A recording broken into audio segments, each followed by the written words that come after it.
বারবার এক দোকানে ছুটে ছুটে কার আসতে ভালো লাগে বলো তো? আর আমি কেন আসি জানো? লাইট ওয়েটের কালেকশন দেখলে না তোমাদেরকে শেয়ার না করে থাকতে পারি না।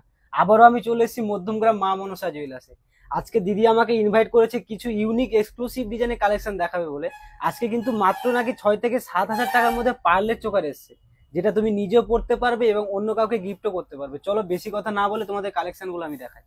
আচ্ছা, সামনেই দেখো রয়েছে হিউজ কালেকশন। তোমাদেরকে বলে দিই, সোনার দাম কিন্তু এখন বাজার দর হচ্ছে 94,000 টাকা। সেই দর অনুযায়ী কিন্তু দেখো এখন তোমাদের সামনে নিয়ে চলে এসেছি মাত্র 5,000 থেকে 6,000-এর মধ্যে এত সুন্দর সুন্দর চোকার। আর হিউজ এগুলো পরিমাণে স্টক রয়েছে তো হিউজ দিদি, স্টক রয়েছে, দেখতেই পাচ্ছ একদম 3টে শাড়ি হিউজ নিয়ে পরিমাণে বসেছি। স্টক দেখো রয়েছে দেখো। জাস্ট এগুলো কালেকশন কি গুলো আমাকে দেখানোর জন্য দেখাচ্ছ নাকি না না, কাস্টমার আসলে পাবে? কাস্টমাররা আসলেও কিন্তু পাবে, কিন্তু বলে রাখি এই জিনিসগুলো কিন্তু ভিডিওতে দেখানোর সাথে সাথেই সেল আউট হয়ে যায় একদম ভাবে, সব দেখো কটাই হিউজ সোল্ড হয়ে পরিমাণে যাবে। কিন্তু স্টক রয়েছে। সুতরাং মানে নিতে হলে প্রায় এখানে কিন্তু 60 থেকে 70 পিস কিন্তু রয়েছে দেখো, রয়েছে। এছাড়াও নাকি ভিতরে আছে ওদের। তো যাই হোক, নিতে গেলে কিন্তু ভীষণ তাড়াতাড়ি অবশ্যই ভিজিট করতে হবে মধ্যমগ্রাম মা মনসা জুয়েলার্সে। তো আর দেরি না করে তোমরা সরাসরি চলে আসো মধ্যমগ্রাম মা মনসা জুয়েলার্সে। কালেকশন দেখো জাস্ট গাইস।